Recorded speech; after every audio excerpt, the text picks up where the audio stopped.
In the bitter frost of the winter of 1216, or in the crumbling stone walls of Newark Castle, a king lay convulsing in his final hours. His body, hollowed by disease and decay, twisted in anguish as dysentery consumed him from within. No priest arrived to offer the sanctity of last rites. No nobleman stood vigil in mourning. Even the servants, whose loyalty once bound them by feudal oath, murmured quiet prayers, not for his recovery, but for his long overdue demise. This was not merely a king. This was John of England, a man so reviled, so deeply hated, that even among centuries of despots and tyrants, his name emerged like poison from history's pages. While cruelty defines many monarchs, John earned a singular infamy. He ruled not only through violence or fear, he corrupted desire itself, weaponizing lust as an instrument of domination. Where marriage once stood as a sacred union, John transformed it into a stage for disgrace. A battlefield where dignity was the first casualty, as his loyal knights bled, and perished on distant foreign lands. Defending the crown he wore, John haunted their castles like a shadow with teeth. He prowled their empty halls, not to inspect or protect, but to seize their wives not in secret, but as conquests of absolute power, like medals, adorning a wicked heart. The annals of England's medieval past are soaked in the misdeeds of unworthy kings. Yet even seasoned historians falter when attempting to describe the sickness that festered within John. Matthew Paris, revered chronicler of St. Albans, claimed that John's soul was infested with demons, which urged him into acts so abominable that even the most hardened among decent men dared not speak them aloud. But speak we must, for this is no simple tale of royal decadence. This is a warning etched in suffering and sorrow, a crimson banner stretched across time. Consider the tragic fate of William Douce, once a friend and loyal companion to the king. He returned from Ireland to discover his lands in ruins and his wife Maud, elevated to the king's latest mistress. When William dared to raise his voice in protest, he was thrown into a dungeon and left to starve.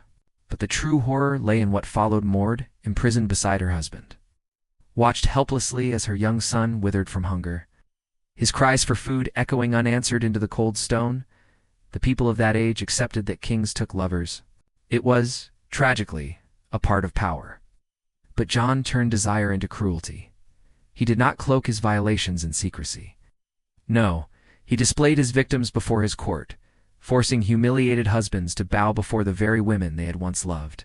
Now, adorned in the king's silks and draped in jewels, paid for with stolen taxes, one Norman knight, weary from years on crusade, turned home to find not only his wife stolen by the king, but that she had been compelled to write detailed letters of her shame. These the king read aloud at lavish feasts, his laughter ringing louder than the silence of the man forced to listen, bound by honor and fear. Resistance, in John's England, was treason. This was John's dark brilliance. He understood that the truest form of power did not come from taking a man's life, but in making that man long for death. By the time John's swollen corpse was carried from Newark, England had endured 17 years of deliberate, orchestrated humiliation. The Magna Carta, torn from him by a desperate circle of broken lords, stands not just as a political document, but as the loudest scream in history's chorus of defiance against tyranny. But no ink on parchment could return the women defiled, the homes destroyed, the honor ground beneath the boot of a madman. So now, descend into the abyss of England's darkest reign. This is the story of John, the man who turned a throne into a torture chamber and a crown into a curse. Lock your doors, for even across 8 centuries, his shadow still has the power to make blood run cold. But to understand how a prince became a predator, we must first examine the toxic roots from which he grew. Born on Christmas Eve in 1166, John entered a world already fractured by greed, betrayal, and ambition.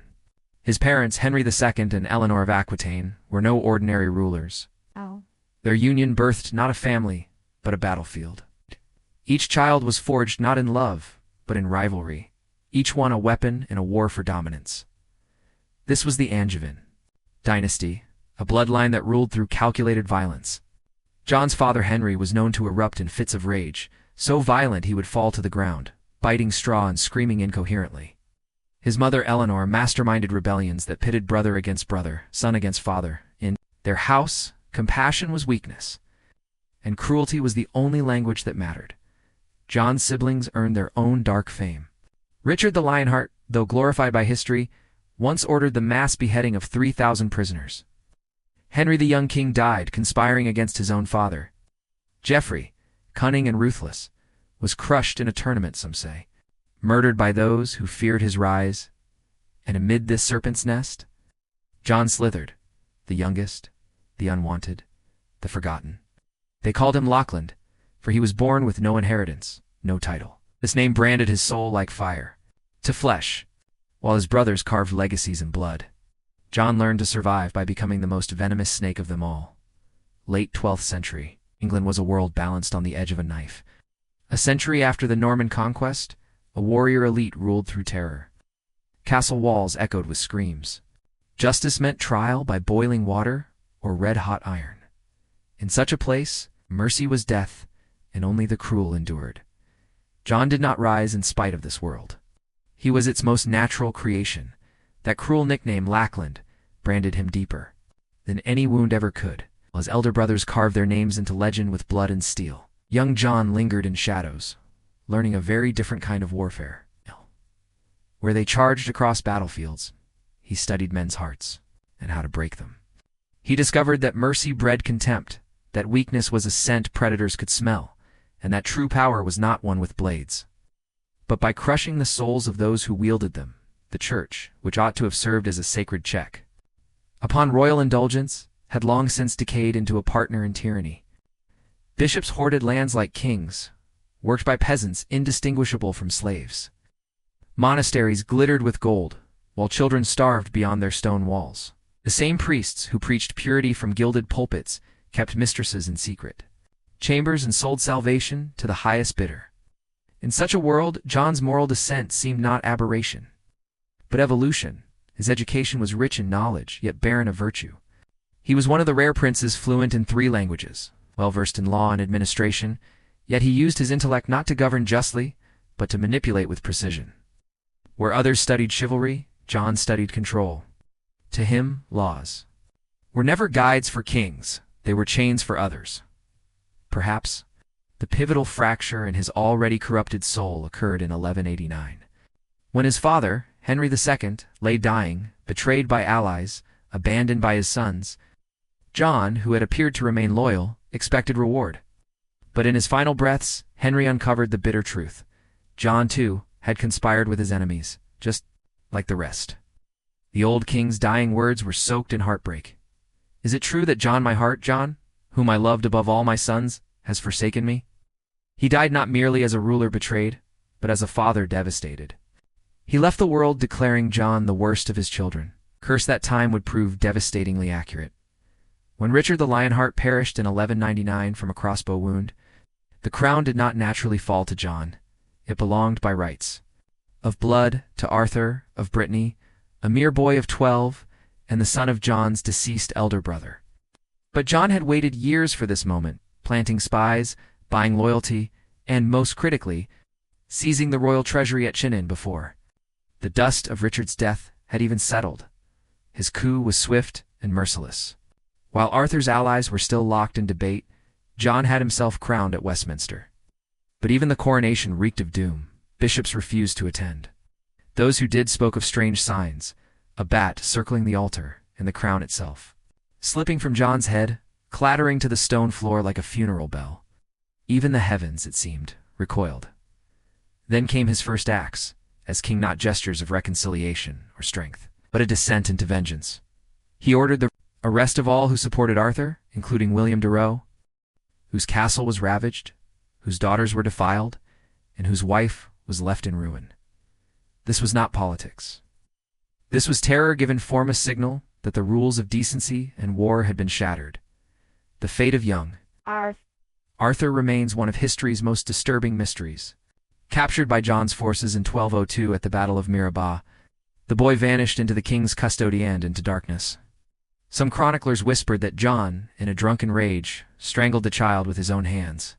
Others claimed he had the boy blinded and mutilated, then tossed lifeless into the Seine. One witness, William de Braose, would later let slip that John committed the act while possessed by devils. Even in a brutal age, the murder of a child, and worse ones. Own nephew crossed a line that left Europe in horror. The chronicler Guillaume Le Breton wrote that nature herself recoiled at the crime. But the political consequences were just as severe. Philip Augustus of France seized upon the atrocity to declare John's continental holdings forfeited, triggering the collapse of the Angevin Empire. And how did John respond to this catastrophe? Not by rallying his nobles, not by steeling himself for war, but by turning further inward. Lost in a spiral of indulgence, paranoia, and cruelty, he began seizing hostages from noble families, not just men, but their wives and daughters, under the guise of ensuring loyalty.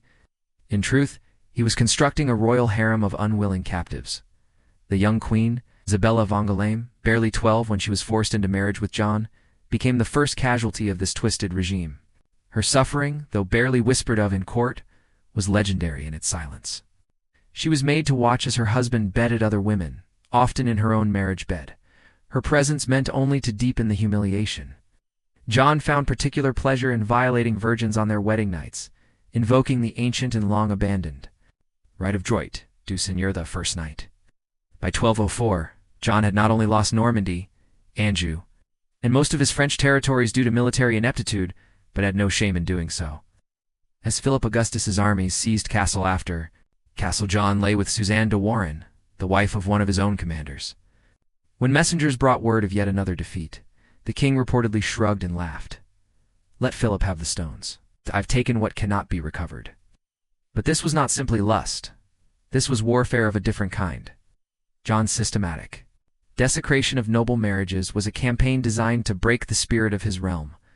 It was not enough for him to conquer land. He sought to conquer the hearts of men by ravaging what they held most sacred, where former kings conducted their affairs in whispers behind draped curtains. John turned adultery into a public theater of humiliation. His court was not merely a seat of governance, but a stage of suffering, where noblemen were stripped, not of titles, but of dignity. Imagine the sight. Husbands forced to pour wine into the cups of their own wives, now seated beside the king in fine silks and glittering, jewels no longer companions, but royal concubines. Their stolen beauty flaunted as a mockery of loyalty. John orchestrated this cruelty with methodical intent. He constructed a network of enablers, at the center of which stood a woman whispered about across the kingdom, Black Margot.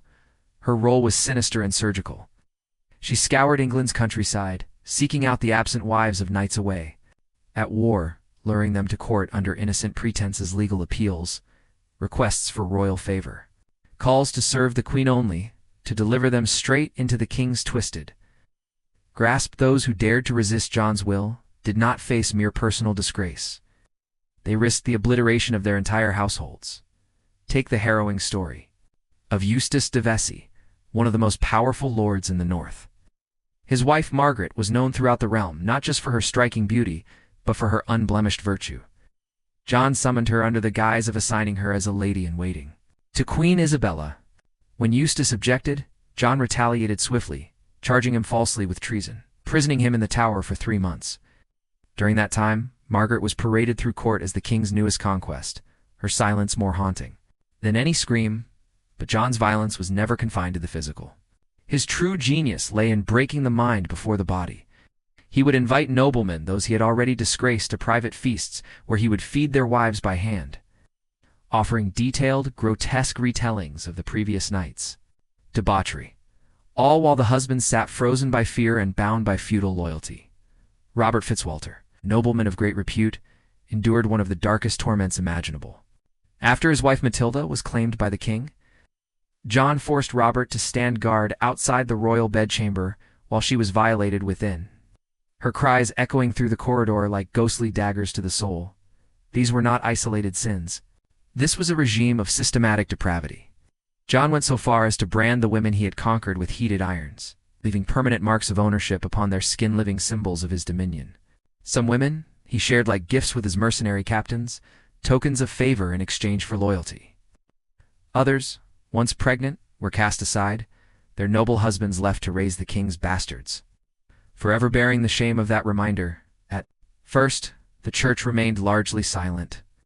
Too many bishops owed their positions to royal influence, and John's fury was known to be swift and merciless. But the line was finally crossed when he seized the wife of a papal envoy visiting England. That sacrilege could not be ignored. Even Rome, distant and cautious, thundered in condemnation. Pope Innocent III declared that John had turned the English court into a brothel, fouler than even the cursed city of Sodom, perhaps. The most sickening perversion of all was John's corruption of justice itself. He began to stage mock trials, cruel performances in which husbands were ordered to publicly accuse their own wives of adultery, producing false evidence to justify the king's access to them. These trials, rigged and humiliating, served a trio of purposes. They satisfied John's cruel pleasure, provided legal cover for his predations, and further destroyed the spirits of those involved. He even created a special chamber lined entirely with mirrors where he would force cuckolded husbands to watch him with their wives. Every angle reflected back in grotesque clarity. Llewellyn ap Yorwerth, Prince of Wales, learned that John had dispatched soldiers to abduct noblewomen from Welsh territories. When he protested, the king retaliated with a message of unspeakable brutality. He had Llewellyn's young son castrated, and the mutilated remains were sent to the father tied neatly in a silk purse. By the winter of 1208, John had ravaged nearly every noble household within reach. But his appetite, like his cruelty, knew no bounds. He devised something even more horrific, the progress of shame.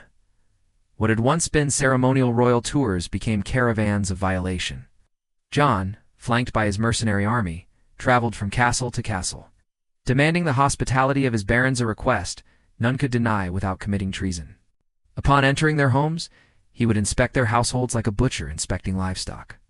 The lady of the manor would be required to prepare a feast, during which John and his men would openly discuss the bodies of her and her daughters, ranking their features in front of assembled guests. The most infamous of these journeys took place at Nesborough Castle in Yorkshire.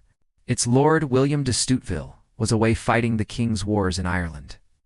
His wife Helwise welcomed the court with hope, seeking favor. Instead, John took the castle for 3 weeks, during which Helwise vanished from all documentation. When she reappeared, she was shattered, whispering only of demons and fire, her mind scorched beyond recognition. John's campaign of terror became ever more refined. He instituted a system of legalized coercion, compelling women to sign contracts of consent to royal pleasure in exchange for their husbands' lives or freedom. These documents, penned in Latin that most of the victims could not read, became instruments of silence. Any woman who later protested was confronted with her own seal pressed in wax, a false testament to her willingness. Even rape became ritualized. John's household appointed a master of the bedchamber, whose only job was to prepare unwilling women for the king's use. They were stripped, bathed, perfumed, painted, and clothed in garments that catered to John's twisted tastes. The time he reached them, many were already broken, their spirit drained by the psychological torment of ceremonial submission. His lust for power and flesh was paired with financial blackmail. Nobles whose wives were favored by the king were required to pay enormous sums for the honor. Refusal meant ruin. Compliance meant eternal disgrace. This was not rule. This was ritualized cruelty masquerading as kingship, and it was far from over. What John could not conquer through seduction, he extorted through law. He began to impose staggering fines upon nobles whose wives had entertained him, framing these coerced violations as honors worthy of royal compensation. Gerard Diety, one of John's most feared enforcers, kept meticulous records of these perversions. In one ledger, an entry reads chillingly, "From William de Meaux, 1,000 marks for the king's 3-night comfort with his lady, and 500 more that his majesty might never call again." Corruption did not creep across the kingdom, it galloped. John's entire administration soon became a marketplace of flesh, where sheriffs and bailiffs understood that the surest path to favor was to deliver beautiful women to the king. Some were arrested on false charges, dragged into dungeons, and given a single horrifying choice: seek royal mercy in person, or suffer torture and ruin. Institutions once meant to uphold justice now served only as tools of exploitation.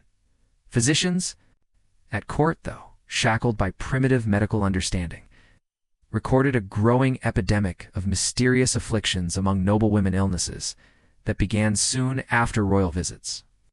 Even more visible were the pregnancies that followed. These children, born with unmistakable Plantagenet features, became the seeds of domestic collapse. Husbands, knowing they had been denied both consent and paternity, refused to claim the infants, while John delighted in the chaos and humiliation. Often, he would intervene in succession disputes, ensuring his illegitimate children inherited lands and titles, staining noble bloodlines with permanent shame. His psychological warfare extended deep into the spiritual realm. John forced his victims to swear sacred oaths before holy relics, declaring they had given themselves to him willingly. These desecrations often took place in chapels, transforming places of sanctity into theaters of blasphemy. One chronicler wrote that John made women swear upon the Virgin Mary's purity, claiming they had joyfully surrendered their own. By 1210, his predations had shattered families across England. Men returned from wars to find wives they no longer recognized, some shattered by guilt and silence, others bearing royal bastards who stared back with their father's cursed face. The nobility, once bound together by blood and pride, now stood fragmented by suspicion and disgrace. Even John's most loyal servants were not spared. Consider Hugh Denville, the chief forester of England, a man who had served John faithfully for years. As a reward, John seduced his wife Joan, then appointed her brother to Hugh's position, forcing him to train the man who replaced him, while living in the daily shadow of his betrayal. This was not leadership, it was sadism masked. As sovereignty, John's cruelty grew more elaborate. He would pretend to gift a nobleman's wife to one of his captains, only to reclaim her at the last moment, leaving both husband and wife spiraling into self-doubt, never knowing if the final line had been crossed. The uncertainty itself became a weapon more corrosive than violence, more enduring than scars. The records of Worcester Cathedral preserve letters written in trembling desperation. One from Lady Rohise begs for the annulment of her marriage, claiming she could no longer endure her husband's touch after what the king had done to her. Another letter, unsigned but sealed and authentic, held only these words: "I have looked upon the face of Satan, and he wears a crown. Pray for my soul, for my body is already damned." Even the sanctity of the church offered no refuge. When a young noblewoman named Alice de Mouly fled to a convent to escape John's grasp, we ordered soldiers to storm the chapel during Mass. They dragged her screaming from the altar. The abbess, who had tried to shield her with prayer and courage, was stripped and flogged in the courtyard. The message was absolute. No sanctuary existed, not even in the house of God. These atrocities had consequences far beyond England's borders. Philip, Augustus of France, weaponized accounts of John's depravity as propaganda, branding him not a king but a beast in human form. Letters between foreign courts began to question whether England's ruler was even God's anointed, or a mockery sent by hell. This moral isolation devastated John's diplomatic standing, leaving him increasingly alone, both politically and spiritually. Perhaps the most disturbing revelation came from how John treated pregnancy and childbirth not as matters of lineage or affection, but as instruments of control. He maintained lists of his bastards, not out of paternal interest, but to use as leverage. He threatened to publicly acknowledge these children unless their mothers remained silent, destroying their reputations and the legitimacy of their husbands' houses. Some women, facing this torment, chose death over dishonor. The River Thames carried more than just water during John's reign. It cradled the lifeless bodies of noblewomen who drowned themselves after leaving behind notes that spoke not of love or politics, but of royal shame. The economic toll was crushing. Noble families sold lands and emptied treasuries to pay John's bribes and fines, desperate to avoid his gaze. Others fled entirely to France, to Scotland, to any place where their women might remain untouched. The very foundation of English feudalism, the sacred bond between lord and vassal, was crumbling under the weight of fear and humiliation. By 1212, something unprecedented began to stir. Across abbeys and cathedrals, shadowy cloisters and whispered councils, a coalition began to form. It was not driven by political ambition, nor thirst for glory. It was a congregation of anguished husbands, fathers, brothers, all united by shared violation. They called themselves the Brotherhood of Horns, a cruel jest on their own cuckoldry. Reclaimed as a badge of purpose, they did not plot rebellion. They planned retribution, and their moment would arrive sooner than anyone dared imagine. In 1213, the first crack appeared not from foreign invasion or grand conspiracy, but from a woman's courage. Matilda de Braus, wife of a nobleman and mother of daughters, made a decision that would echo through the centuries. When King John demanded that Matilda de Braus surrender her eldest daughter as a royal hostage, no one misunderstood his intent. In his world, a hostage was a delicate word for possession. But Matilda did what few in her time dared. She refused. Before the entire royal court, she stood tall and declared, "I will not hand over my child to the butcher of his own nephew, nor to the defiler of England's wives." The words struck the hall like lightning. John's face turned to ice. His vengeance came fast and without mercy. He ordered the siege of Corfe Castle, where Matilda had taken refuge with her youngest son. Once captured, John devised a punishment, so twisted that even his darkest deeds until then seemed small by comparison. Mother and child were thrown into a single stone cell in Windsor Castle and left to starve. Guards would later whisper that in her final maddened desperation, Matilda had gnawed the flesh from her dead son's face, grotesque testament to hunger and heartbreak. This act pierced even the iron hearts of John's own mercenaries. Across England, word of Matilda's martyrdom spread like wildfire. The silent suffering of so many finally had a face, and it awakened something long-buried righteous fury.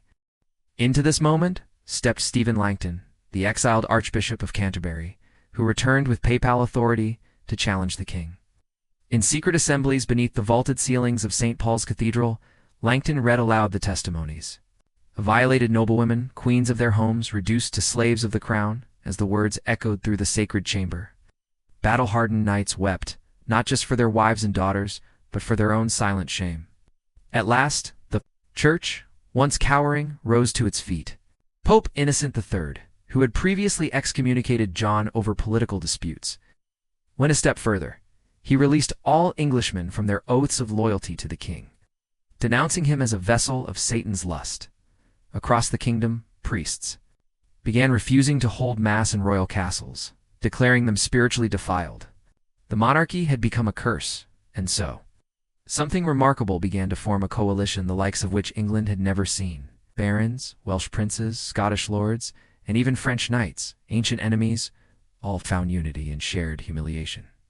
Even the once loyal William Marshal, the most respected noble in the land, turned against his king when John attempted to seduce his daughter-in-law. As his son lay dying on a distant battlefield, John, ever blind to the tides of resistance, tried to pacify dissent by offering new women, wives of those he had already wronged, as if loyalty could be purchased with fresh betrayal. One such offer came to Robert Fitzwalter, whose wife John had previously defiled. When John tried to buy his silence with the wife of another rival baron, Robert's answer was not words, it was rebellion. He raised his standard in London, and with it, a cry that echoed across the land, for God and violated honor. Followed was not war, it was reckoning. The battles that erupted were brutal beyond measure. John's mercenaries, ruthless soldiers from Brabant and Gascony, had committed the king's sins with him. They knew they would find no mercy. They fought with desperation. But the rebels fought with something deeper, a holy rage, born from shame, grief, and the need for justice. Nowhere was this fury more evident than at the siege of Rochester Castle, in late 1215. The castle, once used by John for his most depraved entertainments, now stood as a symbol of resistance. When the rebel forces breached its walls, they discovered John's private archive, names, dates, and graphic details of his conquests, catalogued not as crimes, but as trophies, in a symbolic act.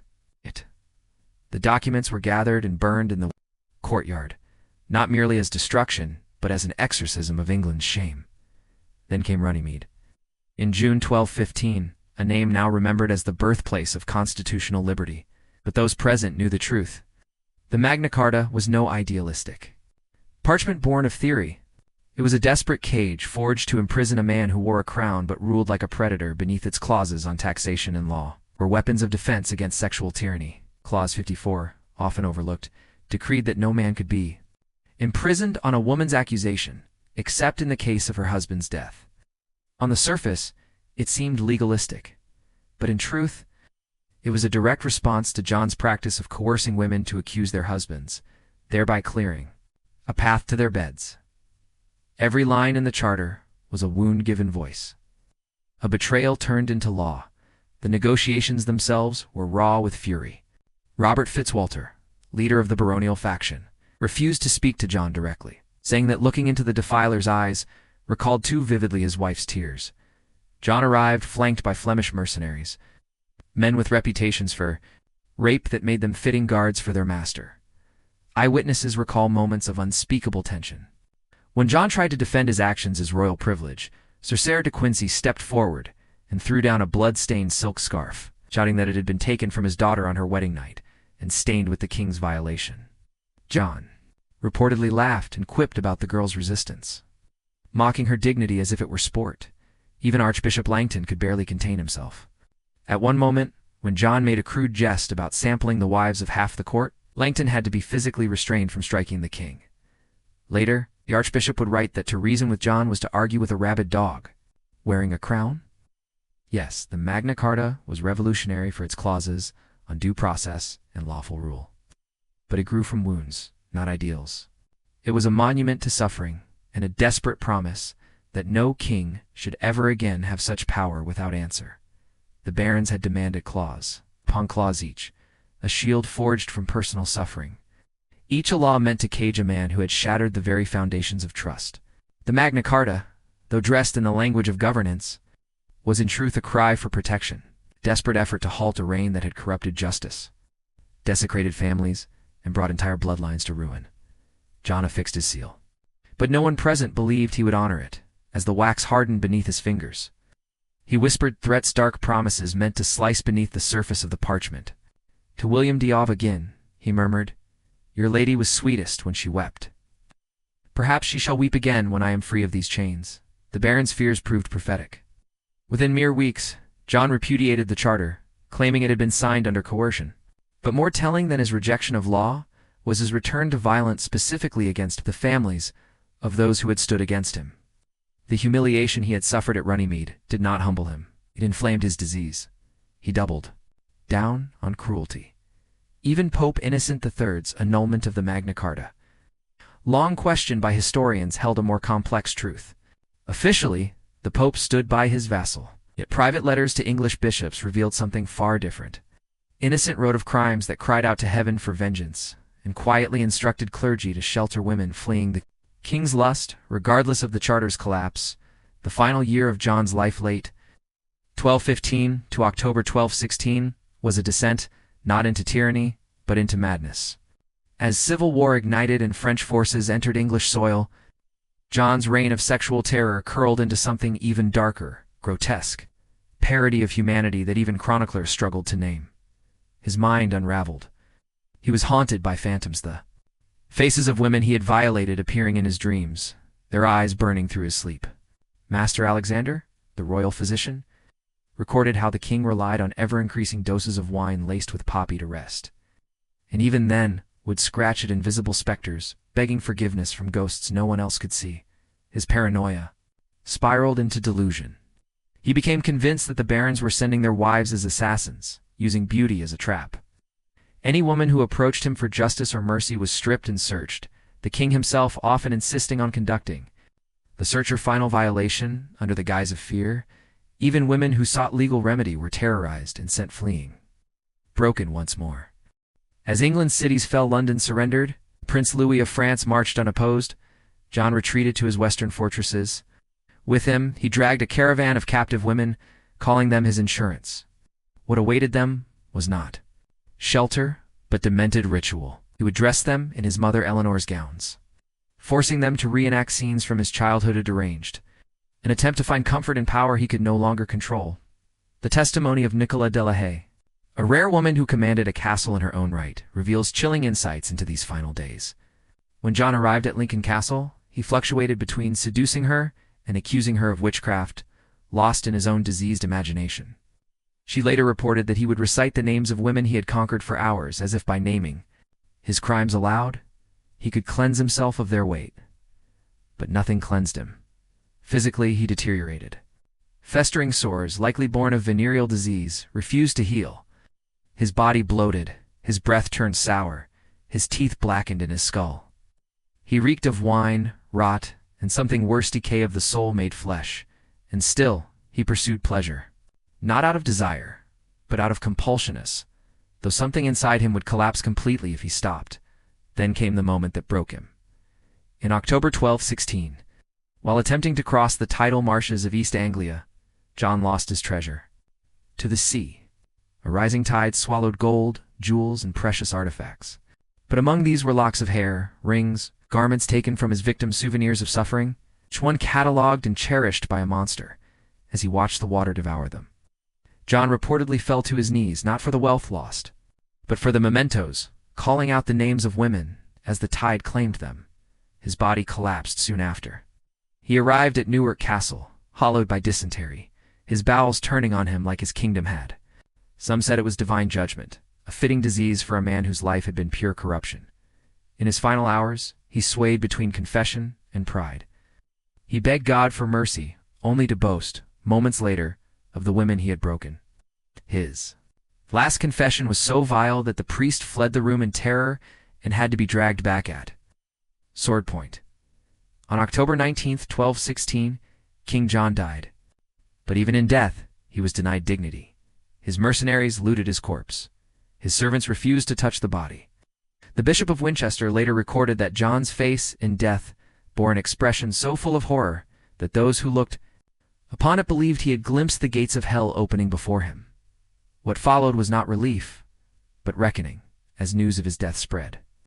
A wave moved across England not of celebration, but of release. Women emerged from convents and remote castles. Their exile ended. Men who had carried their shame in silence began to speak. The nation, for the first time in decades, took a breath that did not taste of fear when John's 9-year-old son, Henry III, was crowned.